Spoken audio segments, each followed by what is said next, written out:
రాజుగా ఆశీర్వదించాడు దేవుడు. రాజు యొక్క హృదయాన్ని దేవుడు పట్టుకున్నాడు అనమాట. అందుకే బైబిల్ గ్రంథంలో ఏమని ఉండిద్ది? రాజు హృదయం యెహోవా చేతిలో నీటి కాలువ వంటిదంట. ఆయన తన చిత్త వృత్తి చొప్పున దానిని తిప్పగలిగిన గొప్ప దేవుడంట. దేవునికి స్తోత్రం, హల్లెలూయా. రాజు అంతటి వాడైనా కానీ యెహోవా చేతిలో ఏమై ఉన్నాడమ్మా? నీటి కాలువ వంటి వాడిగా ఉన్నాడనమాట. ఈ రోజున సమాజంలో ఎవరైనా సరే మన స్థితిని ఎవరైనా తగ్గించాలని చూస్తున్నారేమో, మన స్థితిని ఎవరైనా మార్చాలని ప్రయత్నం చేస్తున్నారేమో, కానీ వారు మార్చడానికి ఎవరు అనుమతించాలి? దేవుడు అనుమతించాలి. అది దేవుడు అనుమతిస్తేనే జరిగిద్ది. ఏది మన జీవితంలో జరగాలన్నా అది దేవుడు అనుమతిస్తేనే జరిగిద్ది అనమాట. రాణి అయిన ఎస్తేరు గారి జీవితంలో కూడా దేవుడు అనుమతించాడు. ఏమని? ఒక రాణిగా ఆమెను చేయాలనే ప్రణాళిక కలిగి ఉన్న విధానాన్ని బట్టి రాజు హృదయంలో దయ పుట్టించాడు దేవుడు. పుట్టించాడా లేదమ్మా? బహుదయ కలిగించాడనమాట. ఆ దయను బట్టి ఆమె ఎప్పుడు గర్వపడలేదన్నమాట. ఎప్పుడు కూడా హెచ్చింపు స్వభావాన్ని ఆమె కలిగి లేదంట. దేవుడు ఇచ్చిన ఆశీర్వాదాన్ని బట్టి ఆమె ఎప్పుడు కూడా దేవునికి లోబడే స్త్రీగా బైబిల్ గ్రంథంలో మనం చూస్తూ ఉన్నాం. ఈ రోజున ఏ యొక్క అవసరత నిమిత్తము, ఏ సమస్య నిమిత్తము నువ్వు ఈ సన్నిధికి వచ్చావేమో, ఏ యొక్క బాధ నిమిత్తం ఈ సన్నిధికి వచ్చావేమో, ఈ ఉపవాస ప్రార్థనలో ఈ యొక్క అనారోగ్యత నా జీవితంలోంచి తొలగిపోవాలని దేవునికి సన్నిధికి వచ్చావేమో, అందుకే ఇక్కడ దేవుడు ఏమని తెలియపరుస్తున్నాడు? ఈ సమయమును బట్టే రాజ్యమునకు వచ్చితివేమో ఆలోచించుకో అని చెప్పి ఎస్తేరు గారితో మాట్లాడుతున్నాడు అనమాట.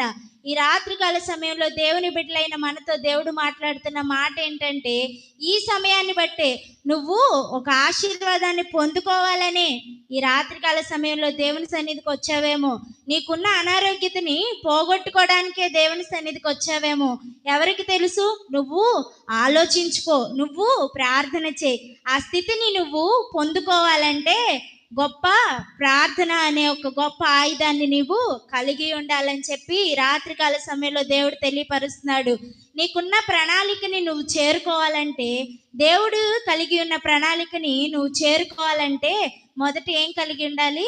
ప్రార్థనా జీవితాన్ని మనం కలిగి ఉండాలి. ఎస్తేరు గారు ప్రార్థన చేసిందమ్మా లేదా? ప్రార్థన చేసింది. ఆమె రాణి అయినప్పటికీ ఏ దిక్కు నుంచైనా నా సహాయం వచ్చింది, నాకు ఏ దిక్కు నుంచైనా సహాయం వచ్చింది, ఒకవేళ రాజు దగ్గరికి వెళ్ళి నేను అడిగితే నాకు ఏదైనా ఇస్తాడని ఆమె గర్వపడలా. ఆమె కలిగి ఉన్న హోదాని బట్టి ఆమె అతిశయపడలేదంట. ఆమె కలిగి ఉన్న స్థితిని బట్టి ఆమె అతిశయపడలేదు. కానీ దేవుడి మీద ఆమె ఆధారపడింది. దేవుడి మీద ఆధారపడిందా లేదమ్మా?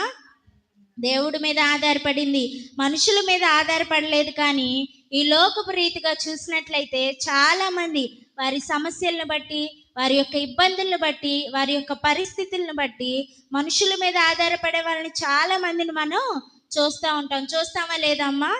మనిషి స్వభావం అలాంటిది. నీకేదన్నా సమస్య కలిగిందనుకో, పక్కింటి వారికో ఎదురింటి వారికో వెళ్ళి నా సమస్య ఇదమ్మా, నా పరిస్థితి ఇది, నా కుటుంబంలో ఇలా ఉంటున్నాం మేమని చెప్పేవాళ్ళు చాలామంది ఉన్నారు.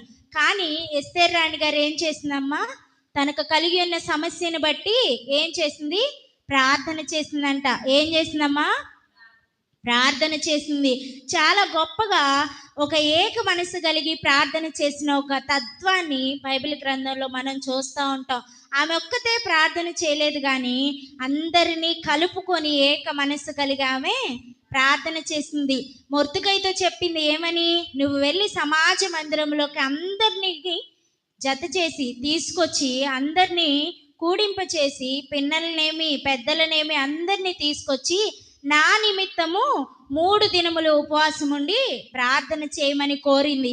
ఇక్కడ నేనును నా చెలికత్తెలను ఉపవాసం ఉండి ప్రార్థన చేస్తాము, మీరు కూడా అక్కడ ప్రార్థన చేయండి. మనం కలిగి ఉన్న దేవుడు మన జీవితంలో కార్యాన్ని చేస్తాడు.